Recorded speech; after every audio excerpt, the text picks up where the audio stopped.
Eglwulf took up her challenge, a grave look on his face. Perhaps the young man had lost family to Danes, for he came at Osrith with a great deal of ferocity, not allowing her any quarter to prepare. But Osrith was not unprepared, and she met him, blade to blade, screaming the Gaelish yell into his face, his features crinkling at the ferocity she had raged at him, and had done nothing to resist Osrith simply knocking the blade from his hand. The clatter onto the stone floor seemed to jerk Eglwulf back from some sort of hypnosis. But it was only when Eglwulf stood back that Osrith knew she had proved her point, and she had called Elfgar to her. "Then you agree to work under Osrith's captaincy?" Aldhelm looked at the men. "We do," they chorused, although Osrith wasn't sure that each and every one of her new charges was entirely forthcoming with their pledge, and she watched as Lord Ethliedgard and Miral left the small hall in deep conversation, and the rest of the men, destined for other skirmish bands, followed them. Osrith, with Elfgar beside her in the hall, went through some of the basics. Osrith was going to go on to an evening tour of the town with Elfgar debriefing her. Her band were to sleep until dawn, and be on patrol with them both, so Osrith could assess what they could do, how they were trained, and so on. When she dismissed them, however, there was an audible snort. Leofstan was pointing at the opposite loft to their own, and looking pointedly at Osrith. At Aylesbury, the men slept above in their hall on a straw-covered mezzanine, across from which the commanders also slept, on a similar platform. For Osrith, which, ostensibly, meant Elfgar and Miral, and she was aware of the situation which could be arising in their minds. She was no whore, though no one had called her any such thing. But Osrith could see their minds working, a woman warrior sleeping beside two men. At the insubordination, then, Osrith turned. "What was that?" she asked, beginning to stalk through her 5 soldiers. "You believe I am unsafe, due to the actions of men you know, your commanders, your comrades, that I am at risk?" Not giving time for an answer, Osrith stalked between her men. "Someone amongst you believes this," she continued, and offered them a chance to admit who had sniggered, though she knew full well. But no one did. Osrith looked at the ground and then back to them. "I am disappointed that not one of you will own up to this," she chided. "So, as this is what you believe, and none of you has the courage to admit this to me, you, all of you," and at this, met each of her new men's gazes with her own, "will stand guard for me, tonight, ensuring no impropriety takes place that would dishonor your captain. Do you understand?" Mumbles came from most of the men, just a couple of them speaking clearly enough for her to hear. "Yes, Captain." "I cannot hear you, and I speak Saxon well." "Yes, Captain." With that, Osrith placed Falkberg on duty with Eglwulf, and, once the moon had risen to its zenith, they should wake Oshir and Leofstan. Elfkin was to be allowed to sleep, for they had a long walk in the morning. And so, Osrith slept under her cloak, not far from Elfgar. Once they had patrolled Aylesbury and agreed on a basic training program. She shared her thanks with her men that she had indeed come to no harm. Once she had awoken in the morning, all 5 of her men were standing at the foot of the commander's mezzanine. For when she finally climbed down, as the first rays of dawn passed through the gaps in the shutters, "Will I ever be at harm, sleeping beside my deputy, or my superiors?" "No, Captain." They all shouted. Her point was proven, and Osrith smiled at them all, valuing the respect they were beginning to show her. 88,888,888. That morning, Miral had called them for training, that Osrith was establishing, for they would be close to Watling Street at a town called Leighton. Aldhelm had given a speech about how the mercenaries, themselves, would run the heathen bastards from the boundary of their kingdom. But before Osrith could leave, the men were to train. She felt she was under scrutiny from those watching, 2 lords of Mercia. Ethlied not there, but Lords Burgard and Ludica watched as she drilled and drilled how she wanted them. before leading them out of Aylesbury with food and supplies. They were one of 8 bands replacing 8 others at strategic points along the old Roman road. This was one of a number of times Osrith and Elfgar were dispatched to the border of Daneland, were many, and they were after long periods of time in the damp and cold to nearly everywhere along their Whittling Street dividing line. At Lee, therefore, Osrith began with the specialized training in between watch periods. It appeared to her that the men had not been trained for the shield wall, and she remembered her own training at Wessex, with Steeper and Miral.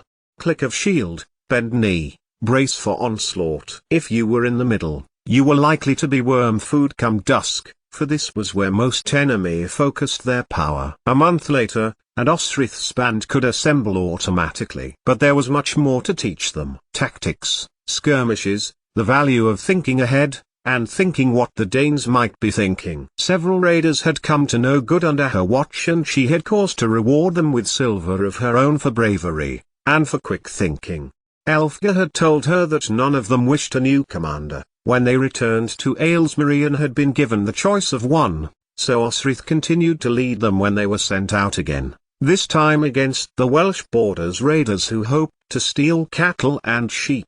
88,888,888. And so it was, her exhausted men slept a dry night under their cloaks on the ground. Not far away from where Osrith's ancestor, Oswald, had been slaughtered by the last pagan Mercian king, Oswestry, she had told them, earlier that evening, as they sat eating a fortunate catch of rabbits made by Falkberg and Leofstan, who had trapped 4, which they had shared between them. "What do you know of the place?" "My mother told me about King Penda," Eglwulf said, as Elfkin snuggled into his brother's arm. "Mighty King Penda, victorious over the Christians, who took apart King Oswald piece by piece." "Indeed." Elfgar grinned. "And when men touched his body, which never spoiled, they were cured of all manner of illnesses." "That was here," Osrith said, "not far from here." And his kin moved his body to East Anglia, for his final resting place. She put her hand on Bue's hilt.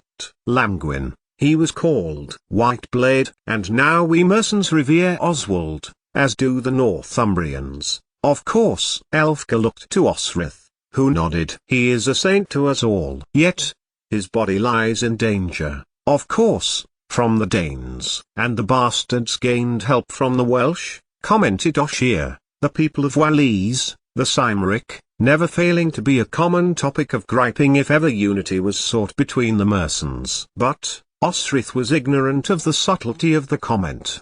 "Because the bastards could," Elfgar pointed out, "ride into Mercia to help either Penda or Oswald. Now they couldn't, for Offa, king of Mercia 100 years after, had ordered a great big ditch to be dug from Chester to Gloucester. And then it was dark, the men asleep, and Osrith and Elfgar were on watch duty. She had instigated 2 people on watch, as the Gaels and Irish did. When there were hit-and-run attacks, having enough backup could be the difference between winning or losing. They had quelled a minor skirmish to the east of Cester that day. Norfolk had produced Danes or Norse who had tried to plunder the village of Worm. Osrith had taught her men what it was she had been taught, that is, to observe what is going on, observe the landscape, the weather, anything that might cause a change in events, and needed to be taken into account. Then to direct all their resources into fighting a massive opposition. "My lord," Osrith knew about the enmity between the kingdoms, and asked Elfgar to speak of his homeland, and she listened patiently as he detailed where he had owned lands, with Miral, and that his family had lands in the very centre of Mercia, near where names lingered of when the Saxons were pagans themselves, Woden'sfield, Wodensburg, even Penford. Close to where the men slept, travellers walked past them, their caravans gaily decorated with coloured cloth. A thought struck Osrith that they might have something she could buy from them, for it had been nearly 2 months since she had had the last of her lily root to prevent her bleeding. Elfgar, Osrith noticed, was carefully inspecting the caravans too, and it took her a little bit of time to realize what had caught his attention. More accurately, who. 2 women smiled back to Elfgar. "Which would you?" Elfgar began, then broke off, realizing his mistake. "Well, She might have. She had heard of women loving women, and her thoughts fleeted to half. But, number you? Osrith asked. The one on the left, Elfgar admitted, as the tall, dark-haired gypsy who looked not much older than Osrith, glanced back towards him as she led her dark brown horse. Of course, not you, Elfgar continued, but then, Elfrith told me of your ... You were married. His words trailed to nothing, as if the dark night air had suffocated them. Elfrith should not have, Osrith snapped back, but then softened, and began to pace with Elfgar around the other side of the diminishing campfire. I was married, hand-wed, she replied, softly. What is that? Beside them, on the floor, all wrapped up in their woolen cloaks, one of their men snortled in their sleep. It is marriage for a year, Osrith continued, glad it was dark so that Elfgar could not see her face. So see if you are ... She struggled for the word, to see whether it works. And you were hand-wed? We said the words, Osrith confessed, and a breeze sprang up, making Osrith sense that the Sai were alive in this part of Mercia. But Hyrene, it is not like Wessex or Mercia, it has spirits in the land, the Sai, and the most powerful Sai is the Morrigan. Perhaps she considered we were mocking the words, because Tagged was explaining to me what hand-wed was, and in the end, I felt closest to him than I have ever done anyone in my life. We agreed our marriage would be forever. Osrith smiled, weakly. And Tagged now? Elfgar prompted. He burned to death. Osrith knew she was speaking, bluntly, of Tagged the Diamond's death as if she were discussing the weather, or the price of flour. She was not over it yet, but it was far away, and not now or here, in the northwest corner of Mercia. You? It took a little while for Elfgar to answer, but then he leaned towards Osrith. I had a lady, but she is gone from this place now. Osrith turned sharply to him and they stopped their walk of the perimeter of the camp. Gone? Died? Elfgar shook his head. Married to a ...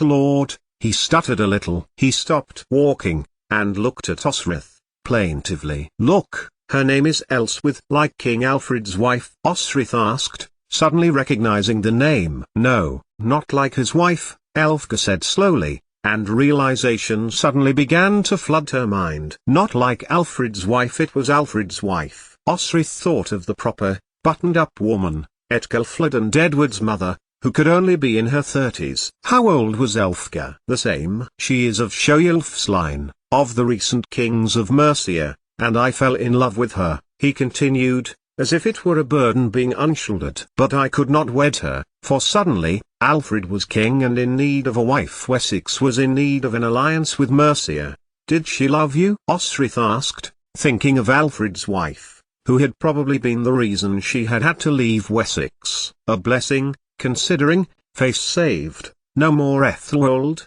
and her ambition to speak to her brother solved. If she was never going to tell him anyway she was his sister, there was no need to be in Wessex. I believe so, Elfgar nodded, somberly. But she was proper, and would not let me so much touch her hand, and that made me love her all the more. Osrith laid a hand comfortingly on his forearm and Elfgar smiled, sadly. And then I tried to follow her, and that displeased Lord Ceolwulf, and I was passed to service of Odda. The old fool has died now, and we have Lord Ethelred dropped dead at Ethelred and Ethelfled's betrothal ceremony. Osrith knew. At least Miral was with me with Lord Odda, in his shame. Ethelred is fair, at least. And he is better, a better lord, I mean. He is different than Odda, then lowered his voice as if the animals of the night might be listening. He has not the ambition of Alfred, though he has ambition enough. Then Elfgar brightened. I have been allowed to come home, with Miral. They continued in the autumn and into the winter months to guard skirmish points and, as her men's skills developed, Osrith's confidence grew. She taught the men to think before they attacked, to observe everything they possibly could before planning a move, just as Sainid had taught her. Then they should turn themselves to the best possible advantage. What was the land like? Where could they get the most from a flat land, such as near East Anglia, and why it was different in Salop? By knowing the plan, Elfgar continued one evening, as they sat around a peat fire, backing Osrith. You know we act together, and then you can attack with the strength of will of your comrade. And they were very successful, sending wealth back to Aylesbury and Lord Ethliard, and securing the villages and towns which had the misfortune of being on the Watling Street border. They returned to Aylesbury, very briefly for the Christmas period, and Osric noticed Ethelflaed's manner had not improved when she sat beside her husband for the feast. And then, they were back to the border, now near a place called Tamworth, where Danes concentrated their forces on the town, and where Offa, the great king of the Mercians, had once had his palace. "You seem to know a lot about how Danes think," Elfgar said. 4 weeks after being in Tamworth, it was one evening when they were on patrol through Tamworth's streets, as the winter's bite was beginning to give way to spring. She looked up to the stars, which were clear, and she remembered the previous Christmas, Yule, Eric had called it. "Because I was in the company of one, once," Osric admitted, "before I came to Winchester." "You astonish me," Elfgar admitted, although he did not look astonished. Osric had astonished him before, and he had heard some of what she had done, and known some too, from being with Lord Odda, although Osric was still careful what she said. He was easy to talk to, though, and Osric was pleased to have a friend. "A Norseman," Osric specified, as they reached the northern walls of the town. Osric struggled to formulate the words as Elfgar's steps fell away and he stopped, listening. "Let's put it this way," she began again, standing next to him, and staring into the black night. "We were probably going to die at the hands of a common enemy. We kept one another alive as he found his men and I found my way back to my lord. But then, I was lost to my lord, so came south," Elfgar added. He listened. Osric thought. "And you learned how they think, what they do?" "I learned Norse. I am good at Norse." "They are very like the Cymric, those who are still attached to their gods. It is themselves and their gods alone. They have no priests. And they think rationally about things, logically, win or lose, and feel the same about it." "And it is this Northman who taught you to fight?" Elfgar asked. "No, it was my lord's general who taught me to fight. After my disastrous time on the battlefield, when you killed Ivar Loethbroek." Osric looked at her deputy, the moonlight shining off his face. She knew Elfgar knew this wasn't the case, and wondered whether he was trying to undo her story, to check if it was true after all. "It would be something she would do." "When my lord Skin killed Ivar Loethbroek," Osric clarified,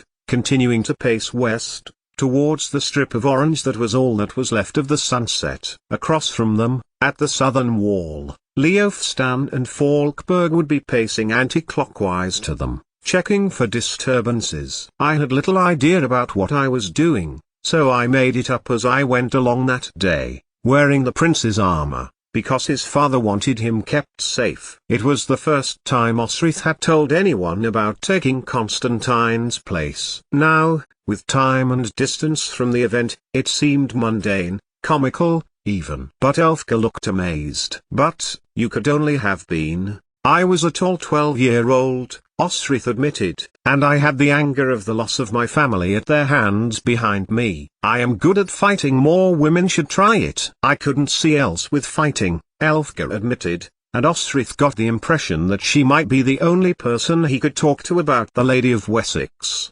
"You never know what women can do unless they have to, or are allowed. It is normal for all women in Irian to fight, at least to protect themselves and their families. Women have led men in battle before Christianity. Their priests, their druid were equally likely to be women as men." "I have always wondered why the church has imposed this outlook," Elfgar admitted. "Offa's wife commanded women. Why should there not be a queen in Mercia who fights as equal to a king?" "Women are to be commanded by their husbands, and have obedience," Osric reiterated. "Which is why I have no husband, and never will." And, another thought struck Osric, as they headed back to the centre of Tamworth, meeting Ossier and Eglwulf on their way out for their patrol on the walls. Yes, she would like that, Queen Ethelflaed of Mercia. But, it could only be done if Ethliard would be called king, and Alfred would never allow King Ethliard to be king of Mercia. 88,888,888. Spring was indeed springing. Buds were beginning to grow, and birds were more animate, singing earlier in the morning. The ground was beginning to feel alive with growth as they slept upon it, its quickness into Osrith's very soul. She liked Mercia immensely, but had still not managed to shake off her brother as easily as she had hoped. Despite being 100 miles from him, rumors came to Osrith's ears every so often of Uthod's success in battle, that he had a nickname, Daneslayer, and another one, the Wicked. The Uthod Osrith had known would have relished those names. But there was another, one which did shock her, that he had been named future king of Mercia by a dead man and, too, Uthod had been given command of the Wessex faction of men, who were to attack on the south side. At least Lord Aethliad was consistent, and stood up for his kingdom as many demands were made of its gold and its resources. Then, when Easter had passed, the men had trooped out, with baggage trains and armor to head to Mercia's ancient city, revered by the Romans and had, until recently, been home to just a few hundred Saxons. Now, it was home to a few thousand Norse and Danes, who had instigated many atrocities to the people who lived there, killing hundreds, raping and enslaving more. And the Mercians and the West Saxons were about to drive them out. So the Mercian army was marching out to reclaim London. It was Mercia's land, and Wessex had a vested interest to keep their trade route of the Thames open to the north of their kingdom. Aldhelm had given a rousing speech to the men, and then they headed southeast to war. "Why are you shaking your head?" Elfgar asked Osrith as they walked behind the baggage train, the ground dry and the day fine as a late spring sun shone down, as if blessing their objective. "The Lord Aethliad, and his wife," Osrith said, finally, as Aethliad's carriage passed over a bridge. "You mean, bringing her?" Elfgar was stunned, as Osrith gestured ahead of them, on a black horse, tall-backed and stately, sat Ethelfled. She sat nobly, but Osrith thought that she knew what she would see if the Lady of the Mercians was to turn round, and it didn't sit well with her. "It is madness." "Why bring your wife to a war?" Osrith asked. "Unless she asked to go," Efrith suggested, a thought which had not occurred to Osrith. "Perhaps that is something she might do." Osrith had seen Ethelfled fight and be taught by Steeper. Maybe she had insisted on being brought, although why Aethliad might acquiesce to such a request from his wife. And yet, there was something changed about her. No longer the favorite child of the king, perhaps married life did not suit her, where mature, considered decisions and opinions were needed. Perhaps she was with child. If so, then surely her husband was insane to bring her with him, risking both his line of succession as well as Ethelfled. Yet, Osrith also felt sorry for the woman. While she did not like her, the appearance of bruises on her face angered her, and the thought crossed her mind that she would like to give Ethelfled the opportunity to learn to defend herself. No woman should have to suffer a beating, no matter what the Southern Church said that the Bible instructed them. It was not written in the Irish Church to treat women so, which Osrith had long decided that it was this church which was hers in her heart, brought to Northumbria by Oswald, her ancestor doubt introduced shortly afterwards by his brother-in-law, Edwin, who had Paulinus, of Augustine's teachings, minister to him. In fact, the Irish Church had not flourished long in Bernicia, and many of the priests, such as Coleman, had returned to Arian when King Oswy took the Augustinian path. Yet there were many who still followed the Irish Church, and that, Osrith realized, delineated the border between Pitland and Bernicia far more distinctly than whoever was in on the throne. If Domnall wanted to gain land to the Roman wall, and thus incorporate Bernicia into Alba, he would do well to send his own monks and priests, adherents of the Irish Church, to reinvigorate the old belief. This was probably why Cumbraland had been so difficult to incorporate into Northumbria. Old religious rites died hard there, and even older ones, those of the Britons, harder still.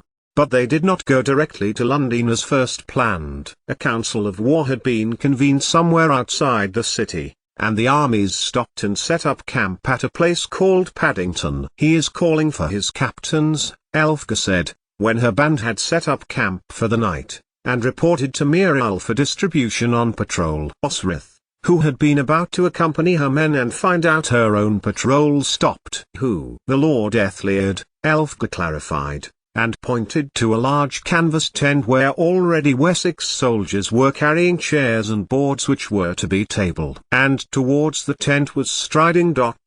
someone they knew. "Come on," Osrith grinned, as Steeper stopped to point out to one of the carts. 2 soldiers hastened to it to bring whatever King Alfred's head guard had wanted. "It will be good to see people we know." But Elfga's face fell. "He has asked for his captains. We are to go on patrol." And it was at that moment, Osrith realized how much she depended on Elfga for support with her men, to listen to her ideas, to ask his advice. "Then I'll tell you later," she said, "when they've finished discussing and a decision has been reached." Although, with those 2, Elfga pointed out Uhtred and Aethliad, "I may see you tomorrow." They could never agree on anything. And so it was. How strange it was to stand in close proximity to her brother and not have the will to tell him who she was. That a strange longing, that need to tell him had fallen from Osrith. Mercia had given her something she could never imagine, and she was good at it. Miral had told her so before they had marched out, and that the message had come from the Lord Aldham.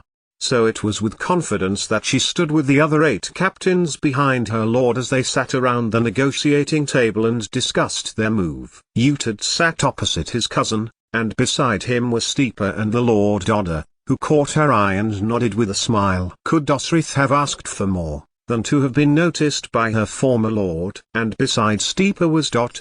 someone Osrith took a time to recognize. As talking began, Alfred had given London to Aethliad's care. This was debated by her lord, through Aldhelm, who argued, how could Lord Aethliad be given something he already owned? No, Steeper clarified, it was Aethliad's to defend, his responsibility, which took up a large part of the proceedings. There was a debate as to where to attack the city, Uhtred wanting to split the Wessex and Mercian army and put them at different places. In contrast, Aethliad wanted a concentration of force, so that any resistance inside would be able to be eliminated. "So, what are you going to do, Aethliad?" Uhtred said. "Eventually fight, of course." Aethliad sneered. "Now we just have to agree how we are going to do it. Observe, orientate, decide, act." Osrith thought, just as Sainid had taught her, just as Steeper taught his men, and Miral had tried to instill in Odda's guards. Was it the same in armies all over? And then, as the negotiations began to consolidate into an actual plan, and she listened with eager ears for the part she was going to play, Osrith's head turned back quickly to the man beside Steeper. Alfred had not come, but he had sent his son. A sword was drawn as Osrith entered his tent, later that evening, and she met it with her own. "Is that any way to greet an old friend?" Osrith asked, when he realized who it was, and he dropped his sword and grabbed Osrith unexpectedly around the middle. "Osrith," he exclaimed, when he finally let her go. "I knew you had gone to Mercia. I thought I might see you, but ... oh. You are never here to fight, Edward?" Osrith asked. "You are never involved. Your father would never allow you to come here for this." "I can fight. I am as good as a man," he replied, defiantly. And the Aethling had definitely grown in the 6 or so months since Osrith had seen him. "Are you as good as a woman also?" And it hit her then how much she missed guarding him. He was so happy, all the time, a happy child,